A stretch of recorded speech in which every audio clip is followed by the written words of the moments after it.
YTN 라디오 김반장. 생생히 문제 제 마음이 급했네요. 제가 이 코너를 이렇게 좋아한답니다. 상암동 김반장의 김경률 회계사 나오셨어요. 어서 오세요. 예, 반갑습니다. 반갑습니다. 그 대규모 환매 중단 사태, 이 라인펀드 충격이 채 가시지도 않았는데 이 네. 옵티머스 펀드가 터졌어요. 네. 그러니까 생생경제에서도 사실 이 관련된 내용을 저희가 꾸준히 알려드렸는데 네. 현재 3일 회계법인이 옵티머스 운용에 실사에 들어갔다는 내용을 제가 접하고 네. 도대체 이런 일이 터졌을 때 회계법인이 하는 실사는 어떤 건지 궁금하더라고요. 또 이 실사가 되게 중요하잖아요. 그렇죠. 그래서 오늘 회계사인 상암동 김반장과 함께 나눠보도록 하겠습니다. 먼저 옵티머스 자산운용에 무슨 일이 벌어진 겁니까? 우리 이제 청취자분들이 이해하기 쉽게 한번 예를 들어본다라면 약간 민망할 수도 있지만 우리 다 이제 남학생들은 40, 50대 남자들은 회자 되는 경험이 있어요. 청계천에 가서 비디오 테이프를 사서 집에 와서 틀었더니 동물의 왕국이더라. 뭐 이런 것도 있고 최근의 사례로는 뭐죠? 뭐 핸드폰인 줄 알고 택배를 시켰더니 집에 와서 열어보니 벽돌이더라. 이런 일이 지금 옵티머스 자산운용에서 벌어진 건데요. 먼저 최초에는 이제 환매 중단이 되면서 네. 일이 벌어진 거죠.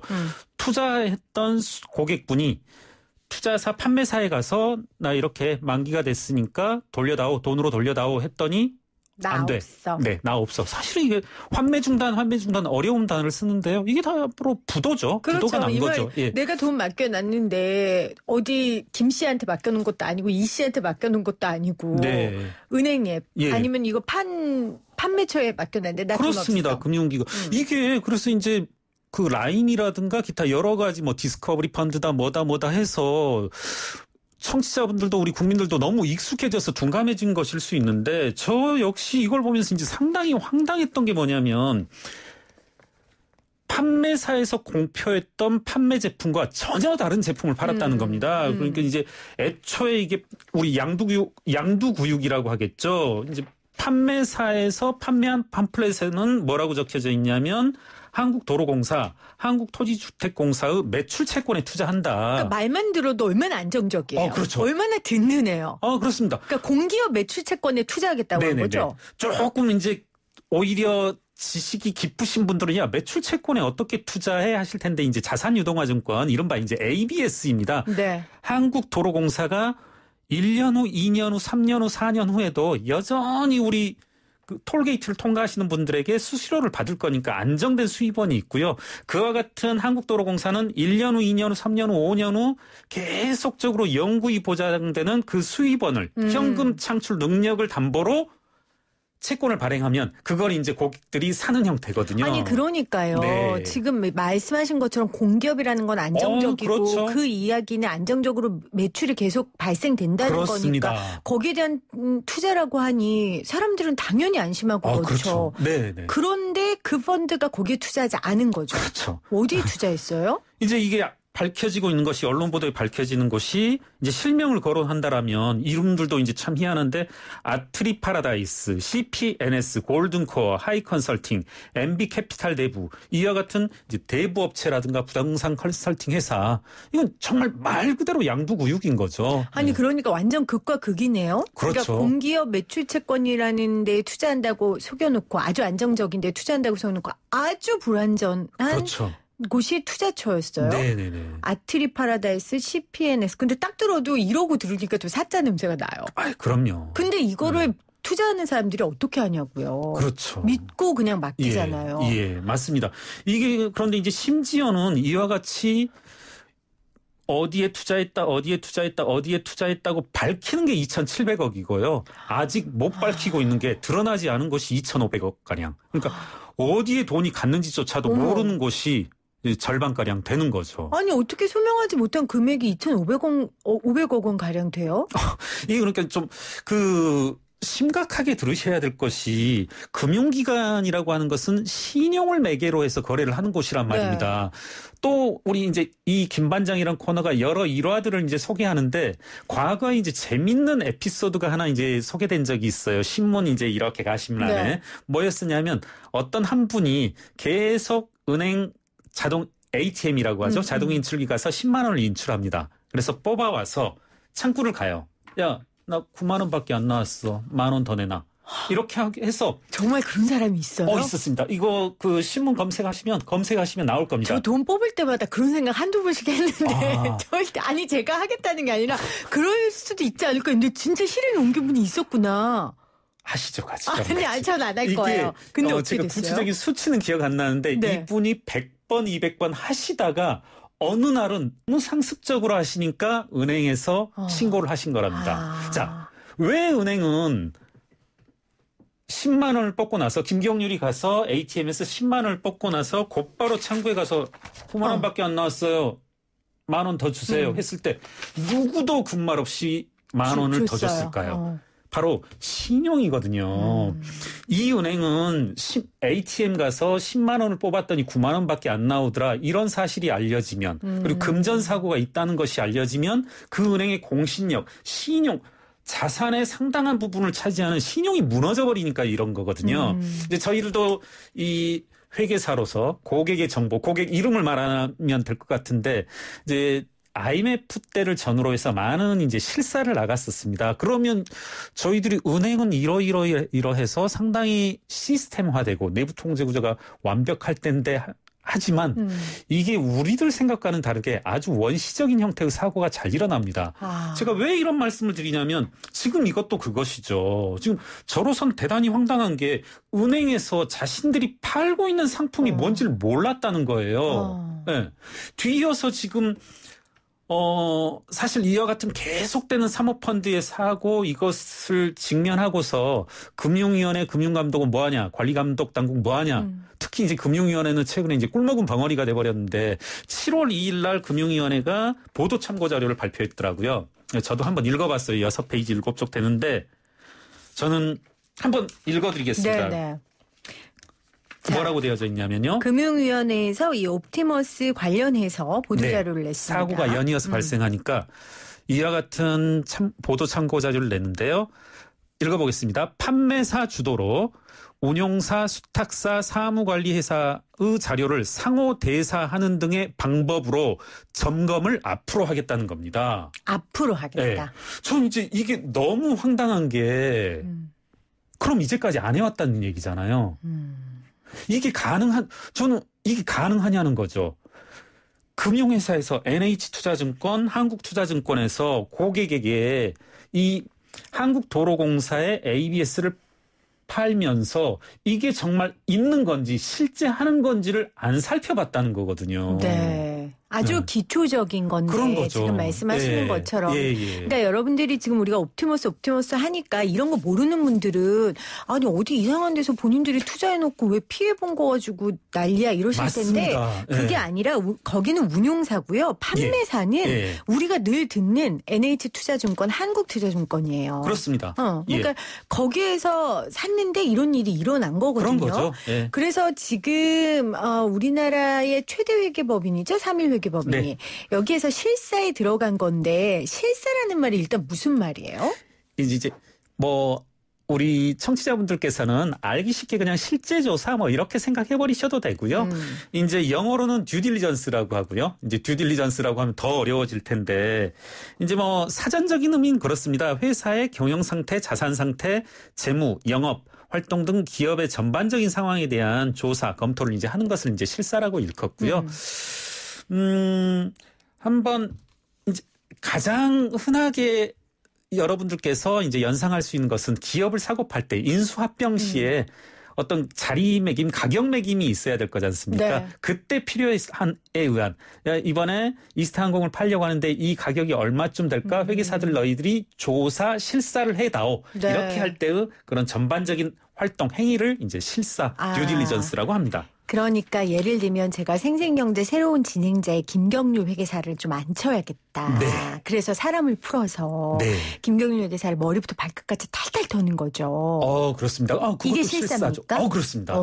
그래요. 그럼 이거는 회계감사랑은 다른 거예요? 정말 어떻게 제가 하고 싶은 말씀 탁탁 집어주시는데 이제 저희들이 회계사들이 많이 하는 일 중에 하나가 실사, 감사인데요.